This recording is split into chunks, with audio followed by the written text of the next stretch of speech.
Good morning, Thrivers. Heather here. I'm going to apologize. My voice is going a little bit. I got a cold this past week, and so I'm a little under the weather, but I made a commitment to doing this challenge with you. For those of you who don't know, we're doing a 28-day Supercharge Your Marriage Gratitude Challenge, and we're going through the book, The Magic by Rhonda Byrne. So hopefully you had a chance to get the book over the weekend. I posted the link there in the other live stream that I did. You can get it on Amazon. You can also get it at like a bookstore.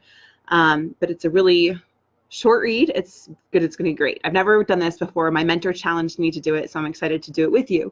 I believe that gratitude has the power to absolutely heal our lives as well as our relationships. So I think this is going to be really powerful for us to all do together. Hey, Rosalind, and everyone else watching. So my kids have a school day. I'm here with a cup of hot cocoa. So pull up with your coffee or your cocoa. I hope it's warm where you are. It's frigid here and totally snowing. So all the kids are home and I snuck away to a quiet part of the house. All right, so this is day one. And if you guys are able to go through the introduction of this book, it is so powerful. It talks about how all the major world leaders, all the thought leaders have all practiced gratitude. And when you look at the world's top athletes, entrepreneurs, political leaders, religious leaders, they make a practice of gratitude. It's universal. It's across the board. And like I mentioned before, it absolutely has the power to heal us physically as well as spiritually in our relationships. It is powerful. And it's not just about feeling gratitude once in a while or saying like thank you for a gift or being grateful on Thanksgiving. It's really making gratitude a powerful part of our lives. So, okay, I really loved, just real quick before we go into day one, the last little section that she has here, what are your dreams? And getting really specific about what you really want. And she says you need to do this first and write out how much you want, not how much you want, be as specific and detailed as you like, all right? And it's important that we get really clear on what we want as we go forward in this gratitude practice. The first part is being grateful for things that have already happened or grateful for things that are. And then the second part, we're going to go into being grateful for things that we desire, things that haven't even happened yet. And that is so incredible. You guys are going to see this. One of the things that Mark and I teach our premium clients is to do a morning formula and to get crystal clear on what you want. And every time I put something into my morning formula and I describe it out in that kind of visceral detail, it's like giving your brain instructions about where you want to go, like giving it a map.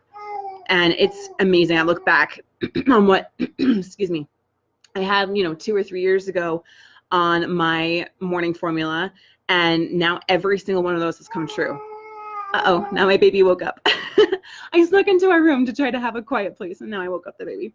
So I may have to duck out here in a minute and get her, but she's looking at me right now. All right, so it's about really getting clear of what we want, and so I encourage you guys to go through that yourselves.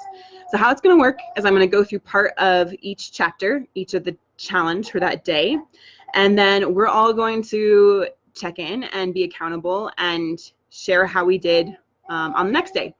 So we are going to work together as a team on this. So day one is called Count Your Blessings. Now, we probably have all heard that, and she even says that. You probably have heard say to count your blessings, or heard people say to count your blessings.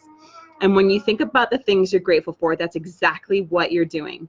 But what you may not have realized is that by counting your blessings is one of the most powerful practices you can ever do. It will magically turn your whole life around. Now, magic, you can substitute that for any word of like power or empowerment. Magic, I think she's using it for like the umph of copywriting, right? Instead of like this like mystical, like uncontrollable thing. It's more just about seeing the wonder and the awe of our lives as they are, even in the very, challenging circumstances. So when you're grateful for things you have, no matter how small they may be, you will see those things instantly increase. If you're grateful for the money you have, however little, you will see your money magically grow. If you're grateful for a relationship, even if it's not perfect, you will see it miraculously get even better. If you're grateful for the job that you have, even if it's not your dream job, things will begin to change so that you enjoy your job more. And all kinds of opportunities for your work will suddenly appear.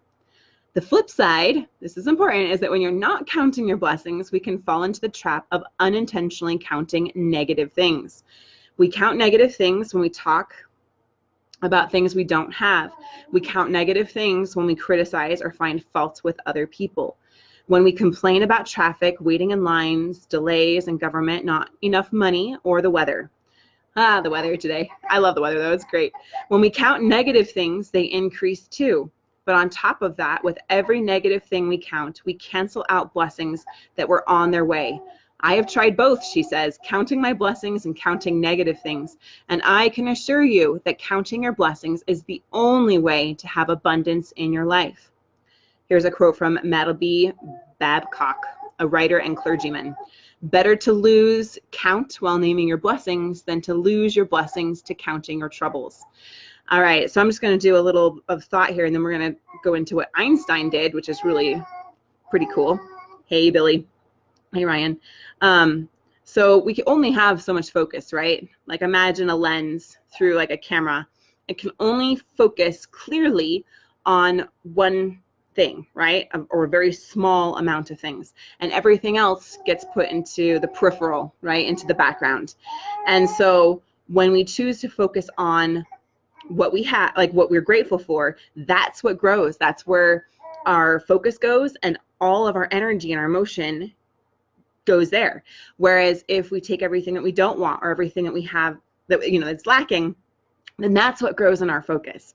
So it's always within our choice. We get to choose where we zoom the camera lens, right? And in doing that, it makes all the difference in how we feel, and then how we feel makes a difference in how we choose to act and behave, which then has a difference in the results that we get in our lives.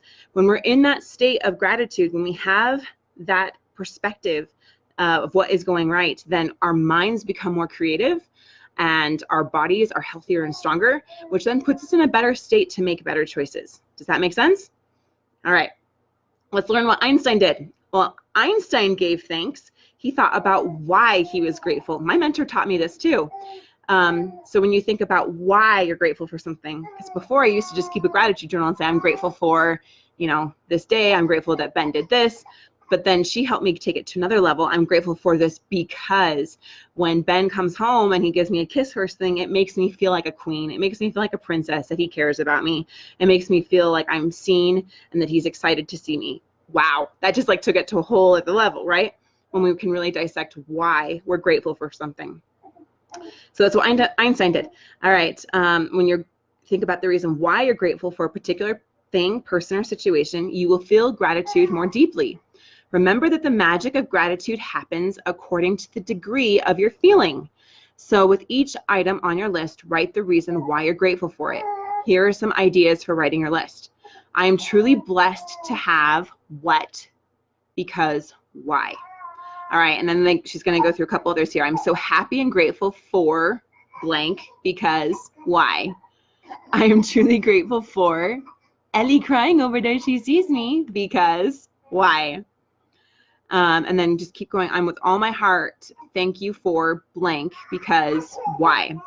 So what we're going to do is do 10 blessings every single day, and we're going to write them down first thing in the morning, she says. I'm just going to go ahead and go through here. Health and body, work and success, money, relationships, passions, happiness, love, life, nature, planet, earth, air, water, and the sun, material goods and services, and any subject of your choosing. This is where this is where it's really important. I think sometimes people feel like they have to have something really monumental, and then we forget to be grateful for even the little things. This is where it starts to turn around. If you're having a hard time feeling grateful, if you have resistance to that, and I've been there too. Oh my goodness, I've been there, where it's like, okay, I don't really want to feel grateful right now. Like that just seems pathetic. I need to devote my energy on what's going wrong. I need to fix all these things.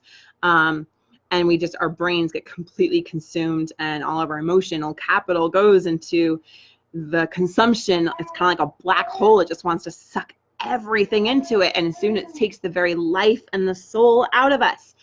So we have to start to turn it around. And sometimes that can be really, really hard. And sometimes it can be really, really daunting. And I get that. So start with something super small. Like, I'm grateful I have a toothbrush. Imagine your life if you didn't have a toothbrush. If a toothbrush didn't exist at all, you couldn't go to the store, they were never been invented, you didn't have a toothbrush, what would happen, right? And you can even just play it out in your mind and your imagination, right? I'm so grateful I have a heater right now that's keeping my house warm. If I didn't, I would be so cold with my children, and we'd probably have to go out and chop down wood, and that would be not fun because we're not prepared for that. You know, just like, it can even be silly, but when you kind of stretch it out, you find the gems, like you find the diamonds, and you recognize that you have things so much better than you even realize, right? So first thing in the morning, make a list of 10 blessings in your life you're grateful for. Write why you're grateful for each blessing. Go back and read your list, either in your mind or out loud. When you get to the end of each one, say the magic words, thank you, thank you, thank you, and feel the gratitude for that blessing as much as you possibly can. Repeat the first 3 steps of this magical practice every morning for the next 27 days. Okay, so this is going to be a foundational piece of our challenge going forward. And then she encourages us to read tomorrow's practice today. But we're not going to do that because I'm not going to go through and read every single one with you every single day. 2 ones every single day. So I guess maybe I could get ahead later. I don't know. I'm just playing this all out very informally with you guys. So I think we'll just start with that. I know it's not first thing in the morning, but we're going to go ahead and do this challenge right now. Write down 10 blessings in your life. If you want, you can comment them here on the live stream and share them with everyone if you're comfortable with that. Or if you just want to push yourself outside your comfort zone, then kudos to you for being a bold action taker. But either way, do this practice and think of those 10 things. Let me know that you did it. I will be watching the comments. I will be seeing who is actually doing this. And we will see some incredible shifts happen in the next 28 days. I can promise you that. So I will check in with you all tomorrow and see how you did, and we'll go over tomorrow's next challenge. So I hope you guys have a very blessed day. I'm very grateful to you. I'll just start with my gratitude here. I'm grateful for this thriving marriage family because this is such a needed thing in the world. Oh no, now my baby's really losing it. You might come on a little journey with me. But I'm just so grateful that I had the opportunity to help people in this way, and that you are, you know, courageous and strong to want to work on your marriage. And there's so much negativity and misunderstanding about what marriage really is in the world, and it can seem completely daunting. So the fact that you're here says a lot about you. So I thank you and I honor you, and I'm grateful to have you as a member of this incredible community. I'm grateful for the support that you give each other so that you know that you're not alone. And more importantly, I'm grateful that you choose to seek for the correct solutions that will get you where you want to be. And you can absolutely get there. So I'm grateful for you, each and every one of you, and we'll talk to you next time.